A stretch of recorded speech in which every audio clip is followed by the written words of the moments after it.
Սարի թաղի այս շարքում մենք ոչ թե խնդիր, այլ մոռացված թաղամաս էինք նկարահանում։ Եթե որևէ պաշտոնյա ասում է, թե Երևանը զարգանում է, թող մի քանի ժամ անցկացնի այս հատվածում։ Այստեղ մարդիկ ամեն օր փորձում են պարզապես չկորցնել առողջությունն ու համբերությունը։ Տրանսպորտը շատ հեռու է կանգնում այստեղից։ Ոչ այգի կա, ոչ խաղահրապարակ, ոչ էլ մի բան, որ հիշեցնի սա մայրաքաղաք է։ Փոխարենը կան օձեր, կարիճներ, առնետներ, բայց ամենածանրն անգամ դա չէ։ Ամենածանրը կոյուղին է։ Կոյուղաջուրը բաց հոսքով գնում է հենց այս կնոջ տան կողմը, ով մեզ տեսնելուց վրդովված ու սրտնեղած փորձում էր ներկայացնել իրավիճակը։ Տիկինը ստիպված փոխում է ուղղությունը միակ հնարավոր տարբերակով, որ իր տունը չլցվի։ Այդ դեպքում էլ ջուրը գնում ու լցվում է 44-օրյա պատերազմի հերոսի հուշաքարի տակ, վնասելով քարը, ու սկսվում է կռիվը զոհված զինվորի հոր, այս բնակչուհու եւ բոլոր հարևանների միջև։ Մի դեպքում վնասվում է հուշաքարը,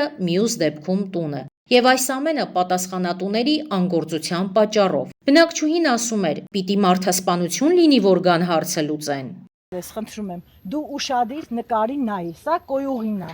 Նայի, ոնց է չռու, կեղտը ոնց է դուրս գալիս, սենց։ Եթե ֆուֆ տունն են լինում իմ աղջիկ, ու իմացես սա փողոցով է գնում է։ Խնդրեմ, նայի։ Այստեղ արդեն դարել է լիճ, արի նայի։ Խնդրեմ, նայ աղջիկս, տես ջուրը, կոյուղու, խնդրեմ, տես տեղ արդեն լիճ է դառնում, նեխել է, էս շոքին։ Մենք այս աստիճանելու բարձրանում ենք, հացի ենք գնում, գասեք, էսի ապրելու տեղը,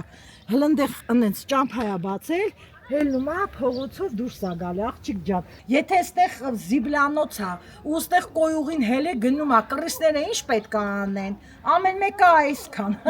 Դու էլ երեկոյան արի, կամ էլ առավոտ շուտ, որ բերմեք աղբաց թափես, չես կարա բոտդ առաջ տանես։